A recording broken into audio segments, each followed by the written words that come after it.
Hello बच्चों, let's see this question. The question says if limit extending to a f of x equal to 1 and limit extending to a g of x equal to infinite, then limit extending to a f of x power g of x equal to e power limit extending to a f of x minus 1 dot g of x when limit extending to 0 x minus 1 plus cos x upon x complete power 1 by x is equal to। देखिए बच्चों, जब आप इस question को करने जाएंगे तो ऊपर गिवन इन्फॉर्मेशन को ध्यान से पढ़ें।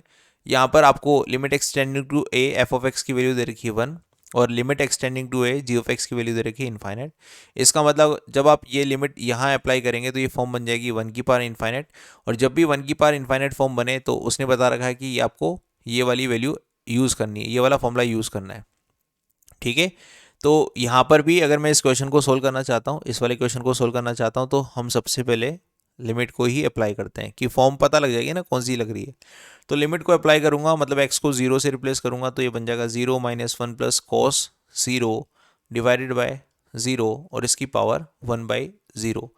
कॉस 0 होता है 1, तो 1 माइनस 1 ये तो कैंसिल हो गया, तो ऊपर से आ गया 0, 0 बाई 0 और इसकी पावर इन्फाइनेट। ये बेसिकली हमारे पास फॉर्म बन गई है 0 बाई 0 और इसकी पावर इन्फाइनेट, ये बेसिकली हमारे पास फॉर्म बनी है।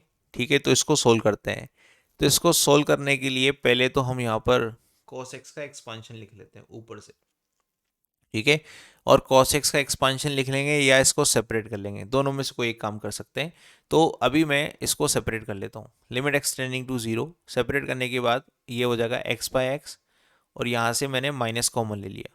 ठीक है, और 1 माइनस कॉस एक्स ऐसा मैंने लिख दिया और इसके नीचे आ रहा है केवल x, तो मैंने x से मल्टीप्लाई डिवाइड भी कर दिया इस तरह से।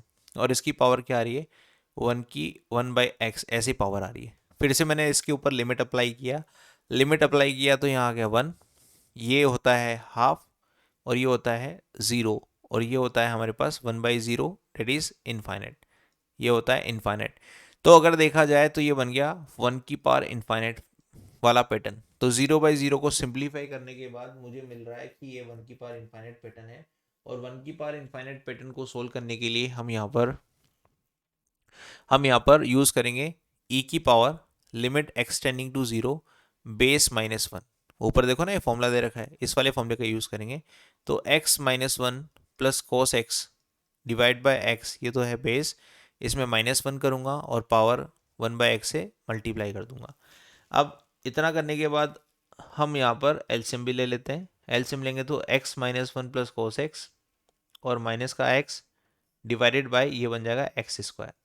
एक्स से माइनस एक्स खत्म हो जाएगा और यहाँ बन जाएगा आपके पास लिमिट एक्स टेंडिंग टू 0, ये सब e की पावर में चल रहा है, और 1 minus cos x, 1 minus cos x upon x square. ऐसा मैंने माइनस कॉमन लिया और माइनस को मैंने यहाँ पहुँचा दिया। We know that limit extending to 0 1 minus cos x upon x square, ये कितना होता है 1/2 होता है, तो इसको मैं 1/2 लिखूंगा और e की पावर माइनस हाफ इसका फाइनल आंसर आ जाएगा, क्योंकि इसकी वैल्यू इस पूरे की वैल्यू कितनी हो गई हाफ हो चुकी है। तो क्या बचेगा e की पावर माइनस हाफ, और e की power minus half option number B में है।